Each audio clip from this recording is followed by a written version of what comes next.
நற்செய்தி வாசகம். ஒரு பெண்ணை இச்சையோடு நோக்கும் எவரும் தம் உள்ளத்தால் ஏற்கனவே அப்பெண்ணோடு விபச்சாரம் செய்தாயிற்று.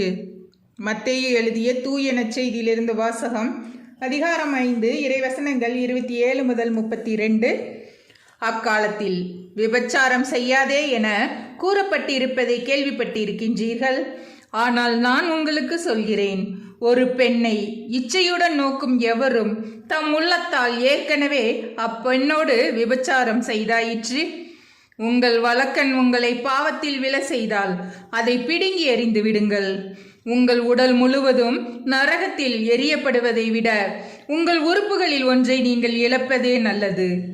உங்கள் வலக்கை உங்களை பாவத்தில் விழ செய்தால் அதையும் உங்களிடமிருந்து வெட்டி எறிந்து விடுங்கள். உங்கள் உடல் முழுவதும் நரகத்திற்கு செல்வதை விட உங்கள் உறுப்புகளில் ஒன்றை நீங்கள் இழப்பதே நல்லது. தம் மனைவியை விலக்கி விடுகின்றவன் எவனும் மனவிலக்கு சான்றிதழை கொடுக்கட்டும் என கூறப்பட்டிருக்கிறது. ஆனால் நான் உங்களுக்கு சொல்கிறேன், எவரும் தம் மனைவியை பரத்தமைக்காக அன்றி வேறு எந்த காரணத்திற்காகவும் விலக்கிவிடக்கூடாது.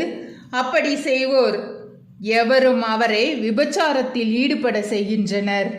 விலக்கப்பட்டோரை மணப்போரும் விபச்சாரம் செய்கின்றனர். ஆண்டவரின் அருள்வாக்கு. கிறிஸ்துவே உமக்கு புகழ்.